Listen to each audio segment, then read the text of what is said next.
नमस्कार, आप देख रहे हैं 9 की 9 खबर और आपके साथ मैं हूं विवेक। ठंड की बात सबसे पहले, इन दिनों पूरा बिहार घने कोहरे की चादर में लिपटा है और विजिबिलिटी बेहद कम है।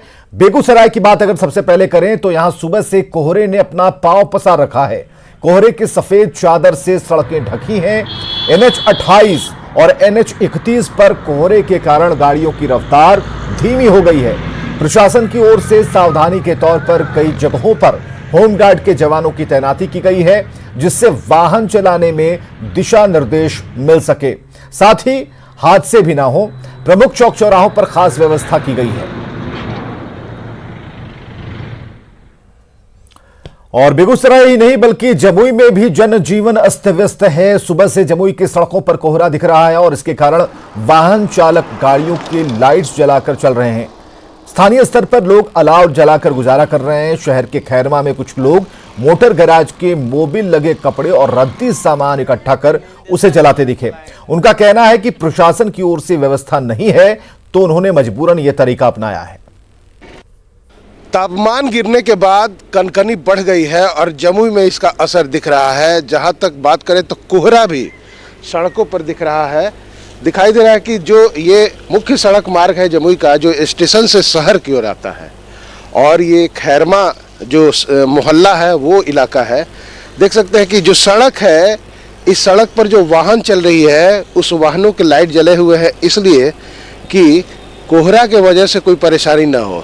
दूसरे तरफ हम दिखाना चाहेंगे, सड़क के दूसरे तरफ भी, तो सड़क का जो दूसरा तरफ है वहाँ भी वही हाल है। जो वाहनें चल रही हैं उस वाहनों की भी लाइट जली हुई है, इसलिए कि हादसे ना हो, क्योंकि कोहरा सड़क पर है।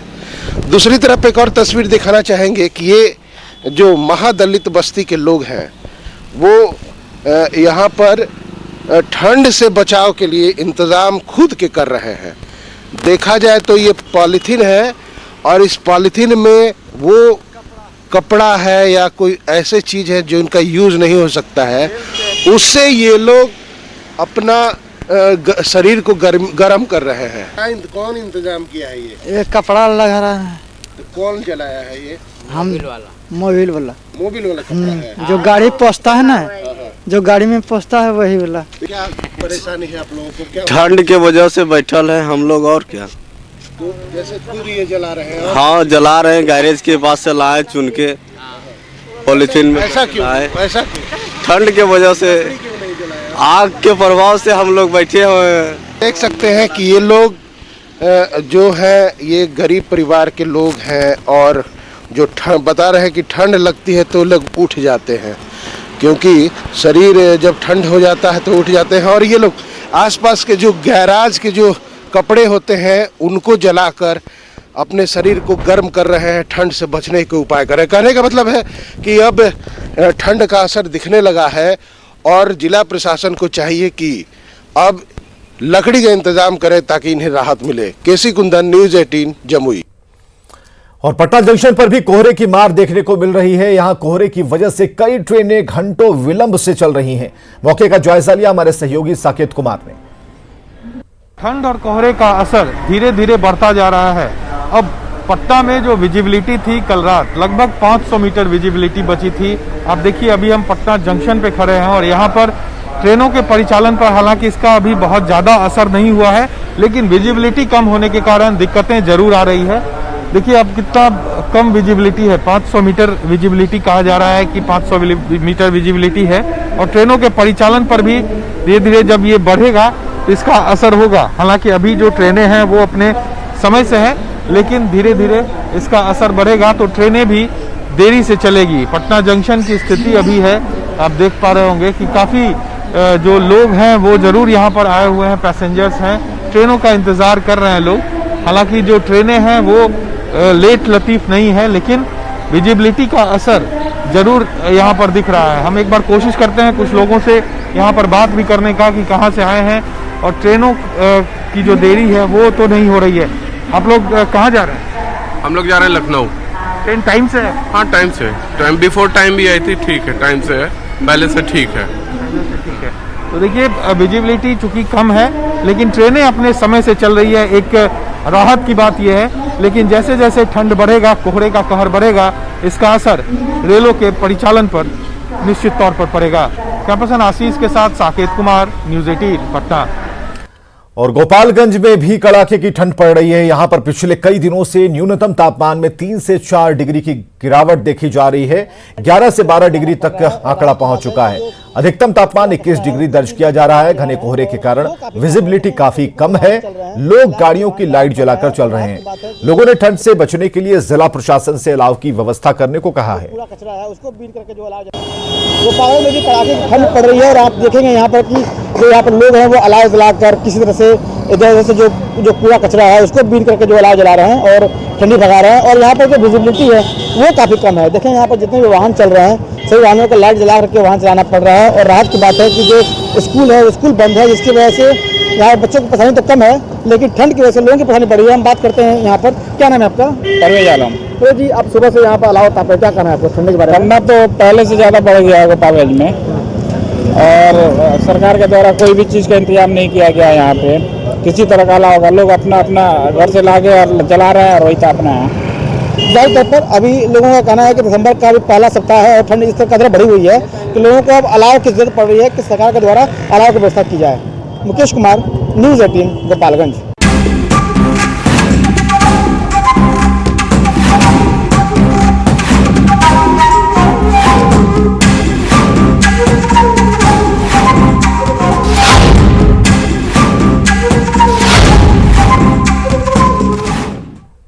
बड़ी खबर है रोहतास से, जहां बेखौफ अपराधियों ने लूटपाट के दौरान एक व्यक्ति को चाकू मारकर उसकी हत्या कर दी। बड़ी खबर रोहतास से, जहां बेखौफ अपराधियों ने तांडव मचाया है। चाकू मारकर एक व्यक्ति की हत्या की गई है।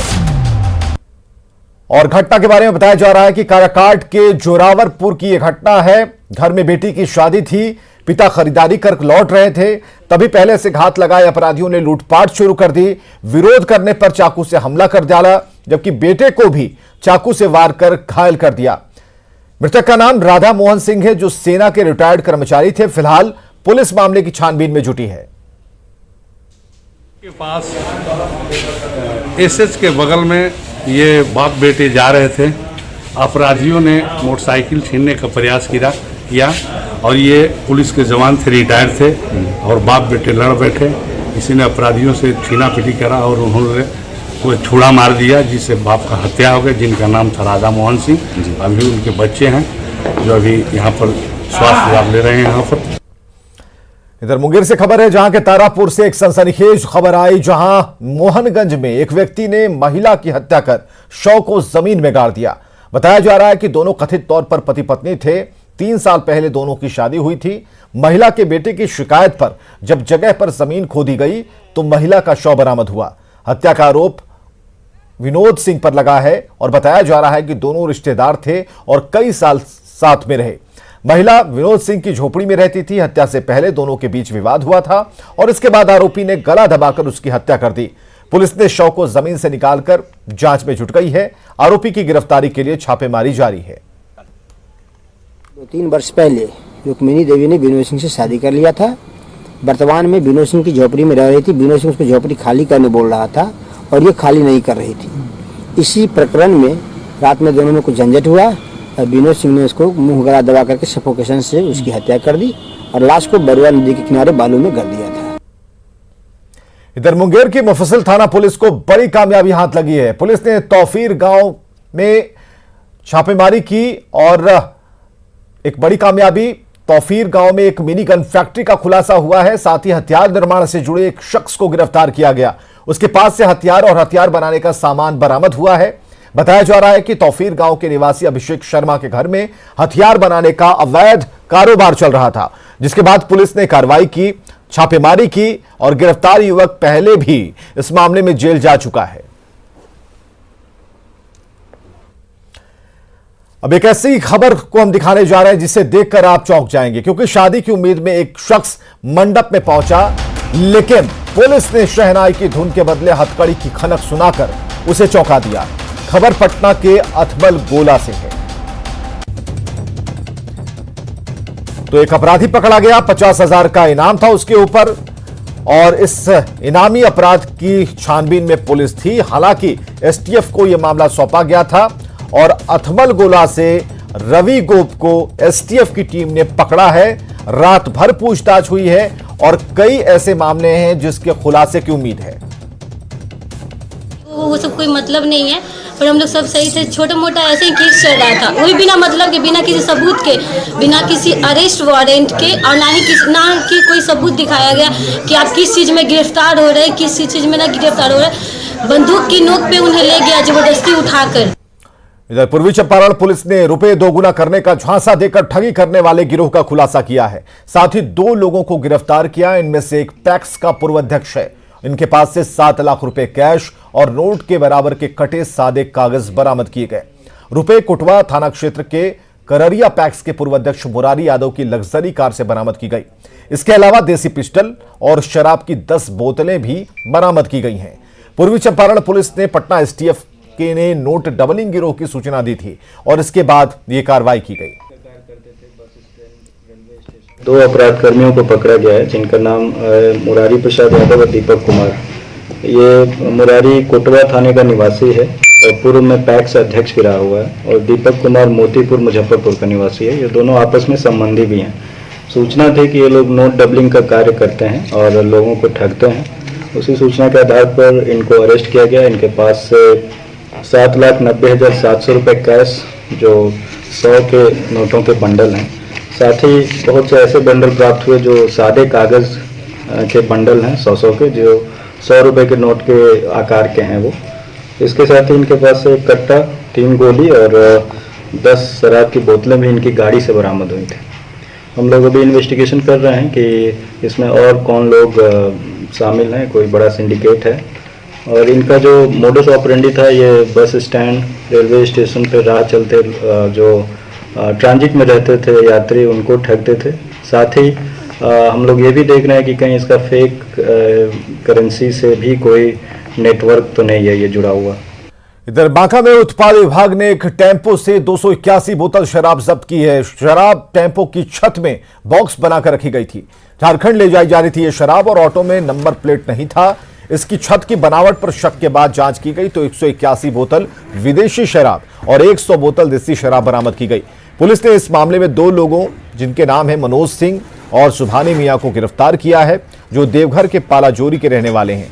शराब लेकर मुंगेर के तारापुर ये लोग जा रहे थे। खगड़िया पुलिस ने शराब के अवैध धंधे का पर्दाफाश किया है। मामला गोगरी थाना क्षेत्र के उसरी गांव का है, जहां पुलिस ने अवैध रूप से चल रहे विदेशी शराब की मिनी फैक्ट्री का उद्भेदन किया, जो एक घर में चलाया जा रहा था। हालांकि धंधेबाज मौके से भागने में कामयाब रहे। पुलिस ने अलग अलग ब्रांड के रैपर, बोतल, इसके साथ कई चीजें जब्त की हैं। पुलिस ने केस दर्ज कर आरोपियों की गिरफ्तारी के लिए छापेमारी शुरू कर दी है। शराब के स्प्रिट बरामद हुए, बोतल वगैरह शराब के बरामद हुए, रैपर वगैरह जितने सारे थे सब, गैस चूल्हा मिले, उनके बाद 2 सिलेंडर मिले, विदेशी की तरह ही सेम स्टिकर मिला, रैपर मिले और सब सील करने मुहर बंद मिले। सीतामढ़ी में बिना मास्क पहने लोगों के खिलाफ अभियान चल रहा है। जिला प्रशासन के निर्देश पर लापरवाह लोगों पर कार्रवाई की जा रही है। ऐसे लोगों को न सिर्फ उनका चालान काटा जा रहा है, बल्कि उनका थाने में ही उनकी कोरोना की जांच भी हो रही है। और इस व्यवस्था के लिए कई थानों में स्वास्थ्यकर्मी और डॉक्टरों की तैनाती हुई है। एक तरफ पुलिसकर्मी ड्यूटी करते हैं, दूसरी ओर स्वास्थ्यकर्मियों की टीम भी जांच में जुटी है। सीतामढ़ी जिले के यह डुमरा थाना का दृश्य है और आप देख सकते हैं जिला प्रशासन ने जो लोग लापरवाही बरत रहे हैं उसके खिलाफ यहाँ सख्त इंतजाम किया है। थाना में स्वास्थ्य कर्मियों की डिप्यूटेशन की गई है, जो लापरवाह लोगों को यहाँ पर उनका कोरोना टेस्ट करा रहे हैं। और इतना ही नहीं, जो लोग मास्क नहीं लगा रहे हैं उनका चालान भी काटा जा रहा है। कोरोना संक्रमण की महामारी दिनों दिन भारी पड़ती जा रही है, लेकिन जो लोग हैं वो पूरी तरीके से लापरवाह बने हुए हैं। आप देख सकते हैं यहाँ पुलिस पदाधिकारी भी बैठे हुए हैं और जो लोग मास्क पहनना नहीं चाहते हैं उनको पुलिसकर्मी रोकते हैं और उनके साथ चालान काटने की प्रक्रिया यहाँ की जा रही है। हमारे साथ हैं यहाँ पर पुलिस पदाधिकारी, उनसे बात करते हैं। सर, किस तरह की व्यवस्था की जा रही है? व्यवस्था कोरोना संबंधित की गई है और स्वास्थ्य विभाग यहाँ भी अपना काम कर रहे हैं सुचारू रूप से।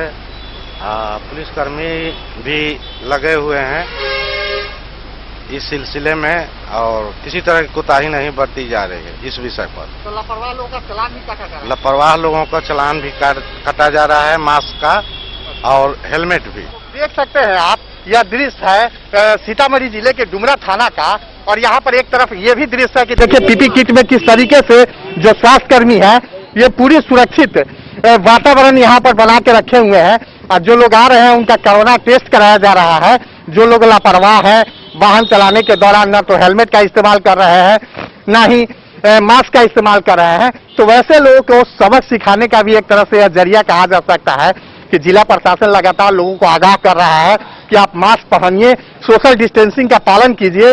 लेकिन ऐसा लोग करने को तैयार नहीं है और शायद यही वजह है कि अब जिला प्रशासन ने ऐसे लापरवाह लोगों पर कड़ा नियम लागू करना शुरू कर दिया है और ऐसे लोगों को थाना में पकड़ कर लाया जा रहा है, उनका चालान भी काटा जा रहा है और उनका कोरोना का टेस्ट भी कराया जा रहा है। राकेश रंजन, न्यूज 18 सीतामढ़ी। और खबरें लगातार जारी हैं, आप हमारे साथ बने रहिए।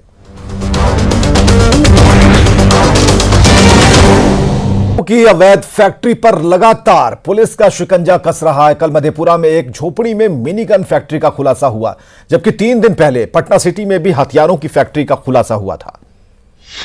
शिकंजे में अवैध हथियारों के धंधेबाज, आर्म्स सप्लायर पर पुलिस का शिकंजा, अपराधियों के नापाक मंसूबे नाकाम। बिहार में अवैध हथियारों का धंधा खूब फल फूल रहा है, लेकिन पुलिस ऐसे आर्म्स तस्करों पर लगातार शिकंजा भी कस रही है। मधेपुरा पुलिस ने एक ऐसे ही गिरोह का पर्दाफाश करते हुए मिनी गन फैक्ट्री का भंडाफोड़ किया है। सदर थाना इलाके के भोन गांव में एक झोपड़ी में अवैध हथियारों का खेल चल रहा था, जिसकी गुप्त सूचना पर पुलिस ने ये बड़ी कार्रवाई की। पुलिस रेड में मौके से 4 अर्धनिर्मित पिस्टल, 4 पिस्टल के बैरल, 4 स्लाइडर और 5 मैगजीन सहित बड़ी मात्रा में हथियार बनाने के सामान जब्त किए गए। मामले में मुंगेर के 2 शख्स के साथ ही स्थानीय श्याम पासवान नाम के एक युवक को भी गिरफ्तार किया गया है। अनेकों सामान जो इस प्रकार की एक मिनी गन फैक्ट्री को चलाने के लिए होते हैं वो प्राप्त हुए हैं। कास्टिंग करने के लिए जो उपकरण इस्तेमाल होते हैं, जैसे ट्रेलर है, लोहे की रेल है, हथौड़े हैं, वो सारी चीजें बरामद हुई हैं, सभी को जब्त किया गया है। 3 व्यक्तियों की इसमें गिरफ्तारी हुई है। वहीं पटना सिटी के दीदारगंज में भी 2 दिन पहले ही एक बड़ी मिनी गन फैक्ट्री का पर्दाफाश किया गया था। पुलिस ने यहां से 10 पिस्टल, कई अर्धनिर्मित पिस्टल और हथियार बनाने के सामान जब्त किए थे। साथ ही मामले में 6 लोगों की गिरफ्तारी भी हुई थी। अवैध हथियारों की ये फैक्ट्री एक पोल्ट्री फार्म के तहखाने में चलाई जा रही थी। छापेमारी में स्थानीय पुलिस के साथ एसटीएफ के जवान भी शामिल थे। तो एक के बाद एक मिनी गन फैक्ट्री के खुलासे के बाद पुलिस इस बात की तफ्तीश में जुटी है कि आखिरकार अवैध हथियारों के कारखाने किसकी शह पर चलाए जा रहे थे और इसके आकाओं के तार कहां तक जुड़े हैं। न्यूज 18 के लिए मधेपुरा से तुरबसु और पटना सिटी से मनोज की रिपोर्ट। और खबरें लगातार जारी हैं, आप बने रहिए हमारे साथ।